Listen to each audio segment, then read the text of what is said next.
अपने किताब में लिखे हुए हैं। राम भगवान है ही नहीं। दीनदयाल उपाध्याय बोले राम भगवान है ही नहीं, आम आदमी है। हमको काहे न मार रहे हो भाई? हमको गोविंद गिरी काल नेमी सन, जो काल नेमी रावण, विद्वान रावण ने वेशभूषा पहन के मां सीता का हरण किया था, उस तरह आज राम के झंडे का, राम पूरे देश के आस्था का, सनातनियों के विश्वास का हरण किया। हम उस काल नेमी बाबा का हम वेश धारण करके रूपांतरण और पूरी दुनिया को बताए कि हमें सनातनियों को बचाना है। हम सनातन की संस्कृति, सनातन में सबके साथ सबको लेके चलने वाली जो विचारधारा है, ना कोई दलित, ना कोई बैकवर्ड, ना कोई फॉरवर्ड, ना कोई जाति, ना कोई धर्म, हम सब के सब सनातनी, उसको लेकर के पप्पू यादव का रूपांतरण था।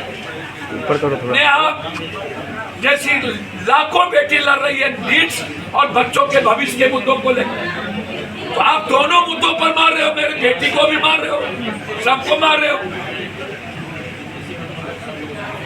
इसीलिए जब तक जवाब नहीं देंगे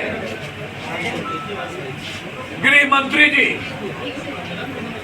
नरेंद्र मोदी जी चंदा चोरी पर और परिसीमन के पहले महिला आरक्षण बिल जो देश में हमारे आदरणीय नेतृत्व, हमारी मां के तरह सोनिया गांधी जी और इंडिया गठबंधन के पूरी सहमति से पास हुआ था, उसको लागू नहीं करोगे तब तक आपकी मंशा है सदन नहीं चलने देना। और हम लोग की मंशा है सदन चलाकर सनातन और 100 करोड़ सनातन में विश्वास रखने वाले, राम में, शिव में, नानक में, बुद्ध में, कबीर में, कृष्ण में, राम रहीम में जो विश्वास रखने वाले लोग हैं, उनके विश्वास को जिंदा रखना। इसीलिए सोमवार से जो इनकी चालाकी है वो दिग्भ्रमित नहीं होगी।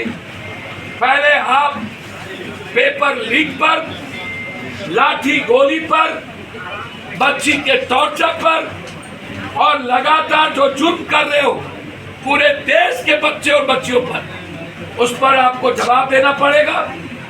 इन चंपत राय, गोविंद गिरी, नृपेंद्र गुप्ता की को आपने क्यों बनाया? आप संतों को राम ट्रस्ट की जिम्मेदारी कब दोगे? जब तक संत को, शंकराचार्य को जिम्मेदारी नहीं दोगे तब तक लगातार विपक्ष अपनी आवाज को उठाता रहे।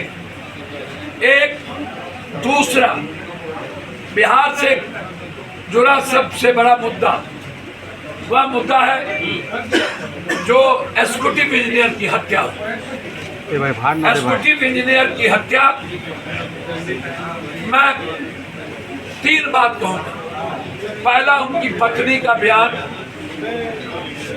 बिल्कुल कि हमारे पति को मारा, विधायक के फोन आते थे, हमसे पैसे मांगे जाते थे और फिर उसके बाद उसको दिग्भ्रमित करना। मैं सरकार से मांग करता हूं कि ये बार बार आप जो कालनेमी तरीके से अपने माफिया अपराधी, अपने नेता की गलत अपराधी प्रवृत्ति को आप क्यों बचाना चाहते हैं? आप अपने सरकार के में जो अपराधी है उसको क्यों बचाना चाहते हैं? एग्जीक्यूटिव इंजीनियर की हत्या कंप्लीट रूप से बड़ी साजिश है और उसमें 3 से 4 लोग हैं। पोस्टमार्टम में कई जगह चोट है। एक ड्राइवर,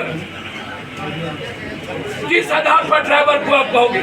ना तो ड्राइवर का कन्वर्सेशन है, ना तो टेलीफोन का कोई आदान प्रदान है, ना एक ड्राइवर गाड़ी नदी में गिरा करके वो मार सकता है अकेले, और अकेले किसी को नहीं मार सकता। यदि ड्राइवर की हिस्सेदारी होगी तो निश्चित रूप से उस मर्डर में ड्राइवर के साथ और भी लोग होंगे। वो 3 से 4 लोग कौन है? सरकार यदि पैसे की ताकत या उस परिवार को डराकर केस खत्म, ये सुप्रीम कोर्ट इसको कभी स्वीकार नहीं किया है। 8 करोड़ रुपया देके किसी की हत्या को आप डायलूट नहीं कर सकते। यदि कोई 8 करोड़ रुपया अपने जीवन के लिए मांग रहा है, वो उसकी स्वतंत्रता है। हम उस दिन गए थे, उन्होंने मुझसे कहा, गई थी उसकी पत्नी ने, उसके भाई मतलब उनके साले इस केस को डायलूट किया है। उसके साले ने हमसे वो कह रहे हैं, मेरे वीडियो में देख लीजिए, आप अपने बच्चों को मत आने दो बिहार। हम इस शर्म में बिहार नहीं आने देंगे, ना ही मैं अपने पूरा परिवार को लेके बिहार से जा रहा हूं। उसका भाई और मेरे वीडियो पर क्या बोल रही है उनकी पत्नी, सही जांच करवा दीजिए। अब क्या कर रही है कि ड्राइवर ने मारा। जो भाषा सरकार बोल रही है वही भाषा वो बोल रही है। मेरा क्लियर है, एग्जीक्यूटिव इंजीनियर की हत्या विधायक करवाया या नहीं करवाया, ये पप्पू यादव का सवाल नहीं है।